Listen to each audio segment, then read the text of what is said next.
Welcome to bird media. నేను మీ పవన్ కృష్ణమూర్తి. తెలంగాణ రాజకీయాల్లో తెలంగాణ సెంటిమెంట్ని నమ్ముకొని తెలంగాణకి భావి అధినేత్రిగా ఇక నుంచి అక్క కాదు అమ్మ అని పిలిపించుకుంటాను, ఖచ్చితంగా ఒకరోజు ముఖ్యమంత్రి అవుతాను అన్నటువంటి మాజీ ముఖ్యమంత్రి కేసీఆర్ గారి తనయ కవిత గారికి ఇదొక అతిపెద్ద షాక్ అనే చెప్పాలి. ఆవిడ పార్టీ ఇప్పుడు ఉంటుందా ఉండదా అనేటువంటిది ఎలక్షన్ కమిషన్ చేతిలో ఉంది. బికాజ్ టీఆర్ఎస్ తెలంగాణ రాష్ట్ర సమితిని వదిలేసి దాన్ని భారత రాష్ట్ర సమితి బీఆర్ఎస్గా రూపాంతరం చెందించిన తర్వాత ఎలక్షన్ కమిషన్కి టీఆర్ఎస్ కూడా అంటే బీఆర్ఎస్ వాళ్ళు కూడా ఒక రిక్వెస్ట్ పెట్టారు. సరే అదేం రిక్వెస్ట్ అయిన తర్వాత చూస్తే ఇక్కడ ఈ టీఆర్ఎస్ అనేది సెంటిమెంట్ అలాగే ఉంటుంది కాబట్టి ఆ తెలంగాణ సెంటిమెంట్నే వాడుకుని రాజకీయాల్లోకి ఎదగాలనేటువంటి ఆలోచనతో ఉన్న ఆవిడ తెలంగాణ రాష్ట్ర సమితికి సిమిలారిటీగా తెలంగాణ రక్షణ సేన అని పెట్టారు. సమితి కాదు, సేన అని పెట్టారు.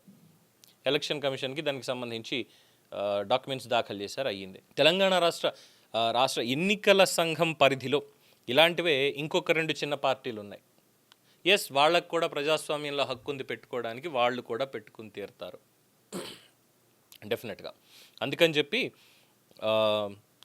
దీంట్లో ఎవరున్నారు ఇంకా, తెలంగాణ రాష్ట్ర సామాజిక సేన అనేటువంటి పార్టీ ఇంకొకటి మహారాష్ట్రలో సోలాపూర్లో ఉంది. మహారాష్ట్ర సోలాపూర్కి చెందినటువంటి తెలంగాణ రాష్ట్ర సామాజిక సేన అనేటువంటి పార్టీ ఈ టీఆర్ఎస్ అనే దానికోసం ఈసీ దగ్గరికి వెళ్ళింది. అలాగే దాదాపుగా ఇప్పటివరకు ఒక 600 నుంచి 700 అభ్యంతరాలు కూడా వచ్చాయి. ఇలాంటిది ఇవ్వడం కుదరదు అని చెప్పి ఎన్నికల సంఘం నిబంధనలు, ప్రజాభిప్రాయం, అభ్యంతరాల దీని మీద టీఆర్ఎస్ అనే పేరుని ఇంకొకళ్ళు కేటాయించొద్దు, ఇది మా అస్తిత్వంతో కూడింది, మొన్నటి వరకు కూడా మేము ఇదే చేసాము, కేవలం 3-4 సంవత్సరాల క్రితం మాత్రమే మేము ఈ బీఆర్ఎస్ అనే దానికి వచ్చాము, సో మూలాల్లో ఇంకా టీఆర్ఎస్ అనే ఉంది, ఆ సెంటిమెంట్ తోటి ఉన్నారు, ఇది ఎన్నికల్లో మాకు ఇబ్బంది అవుతుంది. సో యాక్చువల్లీ వీళ్ళది పట్టించుకోక్కర్లేదు. ఒరిజినల్ టీఆర్ఎస్ పెట్టి బీఆర్ఎస్కి మారిన వాళ్ళ మాట పట్టించుకోక్కర్లేదు, ఎందుకంటే వాళ్ళే వదిలేసిన తర్వాత దాన్ని ఎవరైనా పెట్టుకోవచ్చు. టీఆర్ఎస్ అనేది వాళ్ళకి పేటెంటెడ్ రైట్ అనేది ఉండదు ఇంకా, ఎందుకంటే వాళ్ళంతటా వాళ్ళే వదిలేశారు, సో వాళ్ళకి ఆ హక్కు లేదు. సో ఇక ఎన్నికల సంఘం తీసుకునేటువంటి నిర్ణయం మాత్రమే ఫైనల్.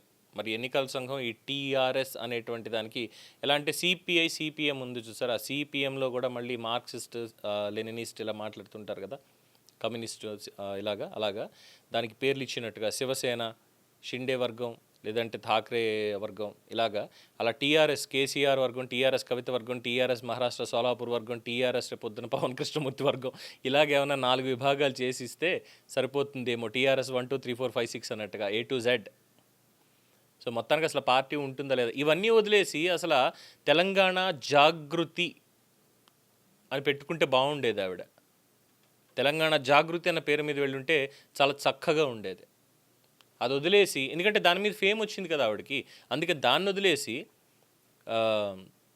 ఇప్పుడు మళ్ళీ టీఆర్ఎస్ అని చెప్పి పెట్టి లోగో, జెండా ఇవన్నీ చేసి ఇప్పుడు జెండా పండుగలు చేయాలి ఊరూరా అని చెప్పి ఇచ్చారు. కానీ ఎన్నికల కమిషన్ దగ్గర మాత్రం చాలా గట్టిగానే దెబ్బపడినటువంటి పరిస్థితి.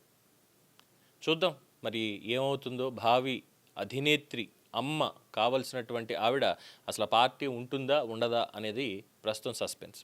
దీని మీద మీ అభిప్రాయం తెలియచేయండి. చూస్తూనే ఉండండి ది బర్డ్ మీడియా.